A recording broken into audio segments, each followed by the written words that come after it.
নমস্কার বন্ধুরা, কেমন আছো সবাই? আশা করছি তোমরা সবাই ভালো আছো, আমরাও ভালো আছি। রমা মুম্বাই ব্লগে তোমাদের সবাইকে স্বাগত।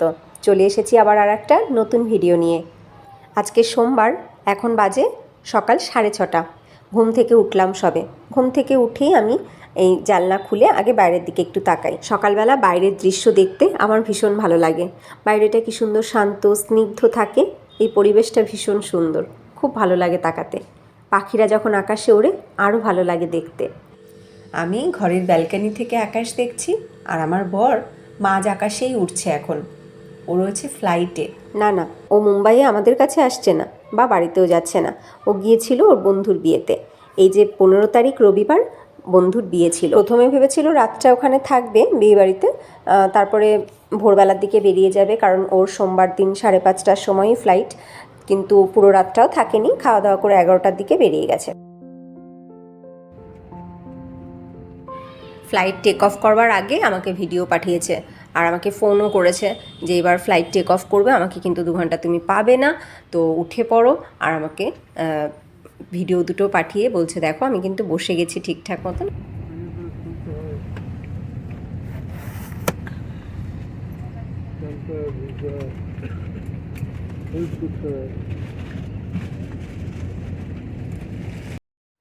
বারোটার সময় এয়ারপোর্টে পৌঁছে যায়ও, আর সে 12টা থেকে 5টা পর্যন্ত এয়ারপোর্টেই কাটিয়েছে। বলল ব্যাগটা একটু কোলের মধ্যে নিয়ে ওইভাবেই ঘুমিয়েছিল। বিয়েবাড়িতে থাকার উপায় ওর ছিল না, মানে ও যে 2 দিনের ছুটি নিয়ে একবার বৌভাতটা খেয়ে তারপরে আসবে, সেই উপায় ওর ছিল না। ওর হাতে তো ছুটিই নেই একদমই। ও শনিবার দিনকারে বেরিয়ে গেছে, রবিবার দিনকারে বিয়েটা খেয়ে ভোরবেলার সোমবার ভোরবেলার ফ্লাইটে উঠেও চলে আসলো ওর দিল্লিতে। আবার ওর অ্যাটেন্ডেন্স মিস হলো না। ওর ছুটি নেওয়ার উপায় নেই বলেই ওই শুধুমাত্র বিয়ের কয়েক ঘন্টার জন্যই ও গিয়েছিল। এই বন্ধুর বিয়েতে না গেলেই নয়। এই বন্ধু মানে ওরা 4 জন একসাথে ছিল রুমমেট যখন ওরা ডিপ্লোমা করছে, তো সেই থেকে খুব ভালো বন্ধু 4 জন। 3 জনের বিয়ে হয়ে গেছে, আর এ একাই বাকি ছিল। দেখো আমাদের বিয়ের প্রায় 11 বছর পরে এর বিয়ে হচ্ছে, তো প্রচুর আকাঙ্ক্ষিত একটা ম্যারেজ বলতে পারো, খুব আকাঙ্ক্ষিত প্রতীক্ষার একটা বিয়ে। তো সেখানে সব বন্ধুরা আবার এক জায়গায় হবে এরকম একটা প্ল্যান ছিল, কিন্তু হয়নি। সবাই একসাথে 3 জন একসাথে হয়েছে, একজন আসতে পারেনি। দেখো বিয়েবাড়িতে বিয়ের আগের দিন রাত্রে সব মেয়েরা কী সুন্দর নাচ গান করছে, বেশ ভালো লাগছে দেখে। যার বিয়ে তাকে ঘিরে সবাই মিলে, বাড়ির সকলে মিলে আনন্দ করে, নাচ গান করে, এটা কিন্তু বেশ ভালো লাগে দেখতে। দেখো রবিবার দিন সকালবেলা যেহেতু বরযাত্রী একটু দূরে যাবে, তাই একদম সকাল সকাল সমস্ত তত্ত্বগুলোকে পাঠিয়ে দেওয়া হচ্ছে। সমস্ত তত্ত্ব এবং গায়ে হলুদের তত্ত্ব এগুলো সব একবারে পাঠিয়ে দেওয়া হচ্ছে গাড়ি করে।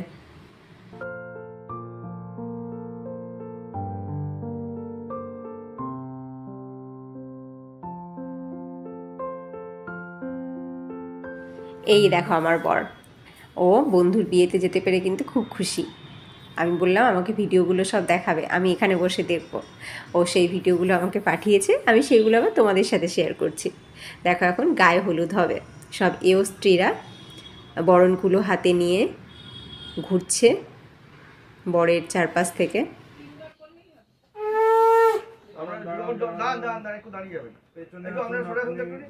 বরণকুলো যার হাতে রয়েছে ও হচ্ছে ওই দাদার বোন, মানে বড় বোন, দিদি।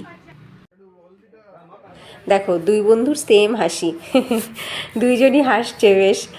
যে বিয়ে করবে সে বিয়ের আনন্দে রয়েছে, আর আরেক বন্ধু ভাবছে আয় আয় আমার দলে আয়। তবে আমার মনে আছে আমাদের বিয়েতে ওর এই বন্ধু সমেত আরও 2 বন্ধু, মানে ওরা 3 জন ছিল আমার বরের সাথেই, মানে রাত্রে ছিল আমাদের বাড়িতেই। বরের সাথে তো কেউ থাকে, তো ওরা 3 জন ছিল। ওরা 3 জন কিন্তু ভীষণ আনন্দ করেছে আমাদের বিয়েতে। শীতকালে বিয়েবাড়ির মজাও আছে, আবার অনেক কষ্টও আছে। এই ঠান্ডার মধ্যে ঠান্ডা জল দিয়ে স্নান করতে হচ্ছে। হয়ে গেল গায়ে হলুদের রিচুয়ালস।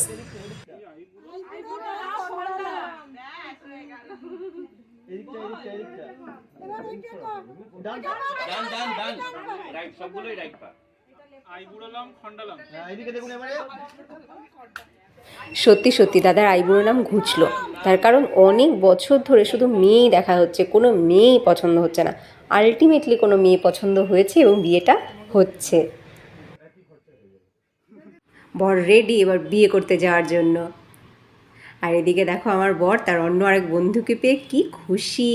অনেক দিন পর দেখা হলো এই বিয়ে বাড়িতে এসে। এই হচ্ছে নতুন বউ। এই বিয়েটাতে যাওয়ার আমারও ভীষণ ইচ্ছে ছিল। আমি দাদাকে বলেইছিলাম যে তোমার বিয়েতে ঠিকই যাব, কিন্তু হলো না। আমরা যা চাই সবসময় সেটা হয় না, এমন অবস্থায় রয়েছি এখন, যাওয়া সম্ভব নয়। যাই হোক, দেখো বিয়েবাড়িতে প্রচুর লোকজন, সবাই সুন্দর যে যার মতন করে এনজয় করছে। কেউ বিয়ে দেখছে, কেউ পান মশলা খাচ্ছে, কেউ অন্য কিছু খাচ্ছে। প্রচুর স্টলও রয়েছে এখানে দেখতে পাচ্ছি। এদিকে বিয়ে শুরু হয়ে গেছে। এইবার হচ্ছে শুভ দৃষ্টি। ওফ, দেখো বর বউ দুজনেরই মুখে হাসি ধরছে না।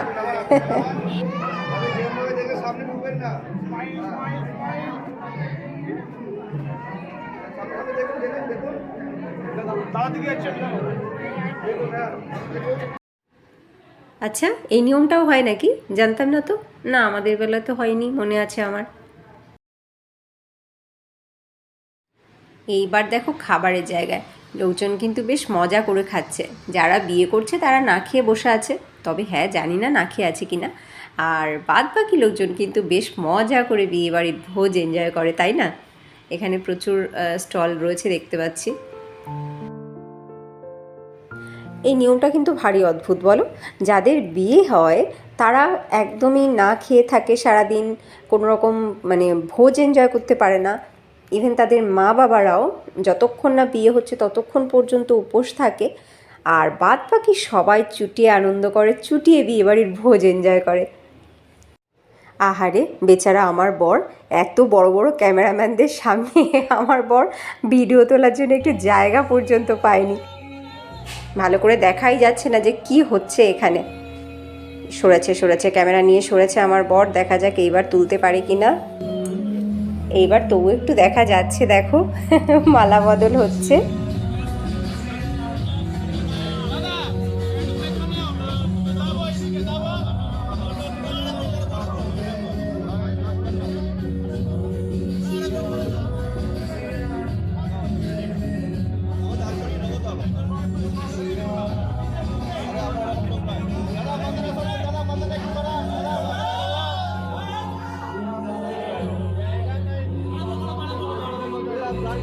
এই একটা জিনিস নতুন দেখতে পেলাম, নতুন শুনতে পেলাম অ্যাকচুয়ালি, যে মালা বদলের সময় সিয়ারাম গানটা চালিয়েছে, ভালো লাগলো বেশ। আর এইটা কি হচ্ছে, এই জিনিসটা আমার একদম পছন্দ না। এইভাবে তো কোনো অ্যাক্সিডেন্টও হয়ে যায় বলো। বর বড় না কোনে বড়, এই দেখার জন্য দুজনকে তুলে দিয়েছে দুদিক থেকে।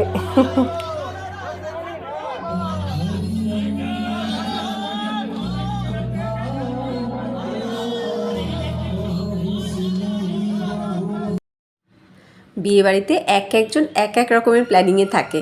কেউ বসে থাকে পুরো বিয়েটা দেখবো, বিয়েটা এনজয় করব, প্রচুর ছবি তুলবো, প্রচুর ভিডিও তুলবো। আর কেউ কেউ থাকে এই ধান্দাতে খাবারগুলোকে চুটিয়ে এনজয় করব। দেখো, কেউ বসে বসে বিয়ে এনজয় করছে, কেউ দাঁড়িয়ে দাঁড়িয়ে খাবার এনজয় করছে। বেশ ভালো লাগছে দেখতে। হলটা কিন্তু অনেক বড় আর অনেক নিমন্ত্রিত লোকজন রয়েছে এখানে।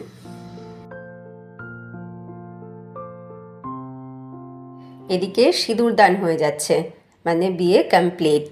বাহ, ওরা দুজন খুব ভালো থাকুক, সারা জীবন একসাথে থাকুক, আনন্দে থাকুক। দাদার সাথে তো আমার পরিচয় আছে, দাদা খুব ভালো মানুষ, তবে ওর নতুন বউয়ের সাথে পরিচয় হলো না। নিশ্চয়ই পরে কখনো আলাপ হবে। আমার বরের একটা ইচ্ছে পূরণ হলো। ওর ইচ্ছে ছিল এই বন্ধুর বিয়েতে যাওয়ার, অন্য সব বন্ধুদের সাথে দেখা হবে, একটা রিইউনিয়ন টাইপের হয়ে যাবে। তো সেটা হয়েছে, তাতে আমি খুব খুশি, ও খুব খুশি। আর আমি তো এখানে বসে সবটাই দেখতে পেলাম। 8টার সময় আমি ওকে ফোন করেছিলাম। 5:30টার সময় ফ্লাইট টেক অফ করার কথা, তার মানে 8টার আগেই তো ল্যান্ড হয়ে যাওয়ার কথা দিল্লিতে, তাই না? তো ফোন করেছিলাম, তা ঠিক সেই সময়ও ফোনটা রিসিভ করে বললো এই সবে ফ্লাইট ল্যান্ড করেছে। একদম রাইট টাইমে নাকি আমি ফোন করেছিলাম। যাই হোক, ও সেফলি পৌঁছে গেছে দিল্লিতে। ও এতক্ষণে বাড়িতেও পৌঁছে গেছে, মানে ওর মেসেও পৌঁছে গেছে, অফিসেও যেতে হবে। আর আমি এদিকে আমার সকালের খাবার বানাচ্ছি, মানে ব্রেকফাস্ট যেটা বানাবো সেটা বানাতে একটু দেরি হবে বলে এখন আমি একটুখানি ছাতুগুলো খেয়ে নেব। তা আমি নিয়েছি 2 চামচ মতন ছাতু, তার ভেতরে নিয়েছি একটুখানি গোলমরিচ গুঁড়ো, স্বাদ মতন বিট নুন নিয়েছি, আর তার সাথে নিয়ে নিলাম একটা লেবুর পুরো অর্ধেকটার রস। এইবার এটাকে খুব ভালো করে গুলে নেব। খুব ঘনও গুলবো না, আবার একদম জলের মতন পাতলাও গুলবো না, ঘনটাও ভালো লাগে না খেতে, আবার একদম জলের মতন পাতলা হলে তার টেস্টও থাকে না। রেডি হয়ে গেল হেলদি আর তার সাথে টেস্টি একটা লিকুইড ব্রেকফাস্ট ছাতুগোলা। আমি খাওয়া স্টার্টও করে দিয়েছি ছাতুগোলা। সত্যি বলতে আমি ছাতুগোলা কিন্তু ভীষণ ভালো খাই, আমার বেশ ভালো লাগে খেতে। আর আমি একদম প্লেনই এটাকে রেডি করি, খেতেও কিন্তু খুব টেস্টি হয়। সকালবেলা তো আমার প্রতিদিন এক্সারসাইজ থাকে, ডেইলি সকালে মর্নিং ওয়াক, তার সাথে কিছু ফ্রি হ্যান্ড এক্সারসাইজ আমি করি, তো যে কারণে একটু খিদে পেয়ে যায়। এবার ব্রেকফাস্ট যেটা আমি বানাবো বলে ঠিক করেছি সেটা বানাতে একটু লেট হয়ে যাবে। ওইটা তো আবার বাবানের স্কুলের টিফিনেও দিয়ে দিই, তো ইমিডিয়েট কিছু একটা না খেলে হচ্ছে না, নইলে আমি কাজে কনসেন্ট্রেট করতে পারবো না, খুব খিদে পেয়েছে। তাই ছাতুগুলো খেয়ে নিলাম, এটা আমার ইমিডিয়েট ব্রেকফাস্ট। ভাত হয়ে গেছে, ডালও হয়ে গেল, ডালটাকে বসিয়েই ছাতুগুলো আমি খেয়ে নিয়েছি। ডাল রেডি, ডাল নামিয়ে নিচ্ছি এবার।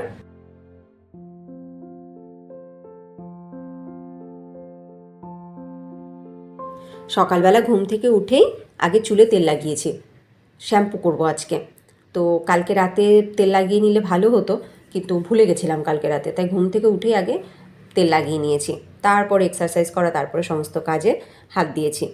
বাবাই এখনও ওঠেনি, বাবাইকে তুলব একটু পরে, আমার এই রান্নাটা প্রায় কমপ্লিট হয়ে যাবে, সেই সময় ওকে তুলব। আজকে তো সোমবার, কাল বাদে পরশু মানে বুধবার থেকে ওর পরীক্ষা, তো এখন ওর পরীক্ষার দিকে একটুখানি মন দিতে হবে। 6 দিন ওর পরীক্ষা চলবে, 18, 19, 20, 21, 22 তারিখে ছুটি আছে রবিবার, 23, 24, এই হচ্ছে গিয়ে 6 দিনের 6টা পরীক্ষা রয়েছে। এখন এই ওর পরীক্ষা আসা মানেই হচ্ছে গিয়ে একটা বিশাল বড় চিন্তা মাথায়। ও তো কতটুকু টেনশন নেয় জানি না, টেনশন পুরোটাই থাকে আমার। ব্যাস এই পরীক্ষার কদিন ঘরের মধ্যে চেঁচামেচি, এটা পারছিস না কেন, ওটা পারছিস না কেন, কী পড়েছিস এতদিন।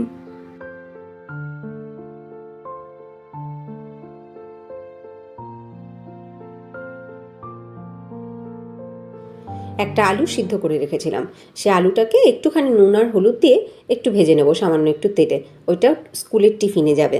আর তার সাথে বানাবো গ্রিন রুটি।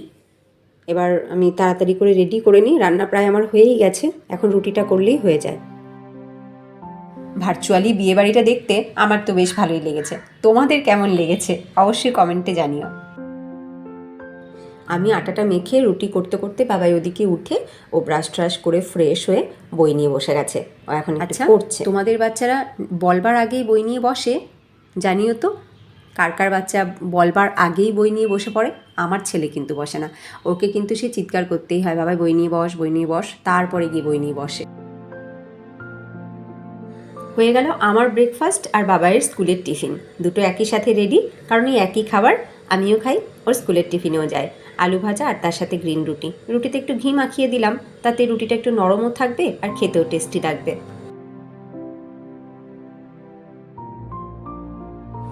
এই সকালবেলাটা এত ব্যস্ত থাকি, এতটাই ব্যস্ত থাকি আমি সকাল 11:30 পর্যন্ত, যে কি বলবো। এই সময় যদি মাও ফোন করে আমি ফোন ধরতে পারি না, মানে কোনো এমার্জেন্সি কল আসলেও আমি সেই কলটাকে রিসিভ করতে পারি না।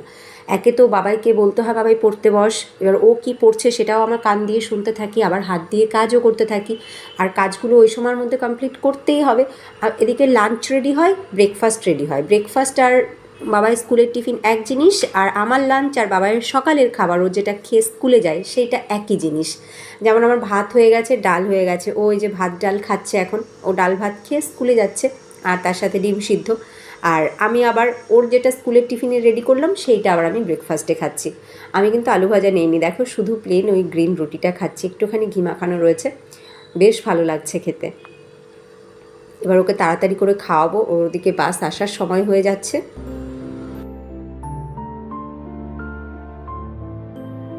সকালবেলাটা আমি ব্যস্ত থাকার কারণে আমার ছেলে কিন্তু শিখে গেছে নিজে নিজে স্নান করা, নিজে নিজে ড্রেস করা, এটা পুরোটাই ও নিজে নিজেই করে, অনেক দিন আগে থেকেই করে। ধরো আরও প্রায় 2 বছর আগে থেকে করে।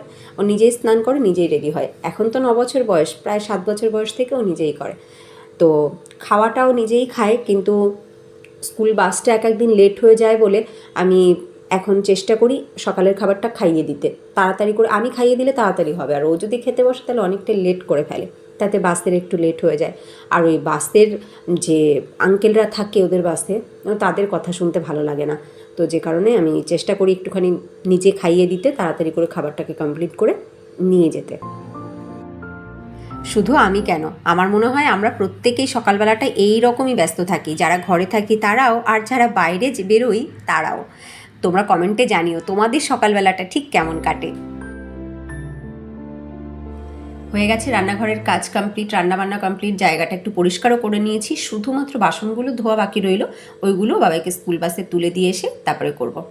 চলো ভিডিওটা এখানেই এন্ড করি। তোমরা সবাই ভালো থেকো, সুস্থ থেকো, দেখা হচ্ছে নেক্সট ভিডিওতে। টাটা।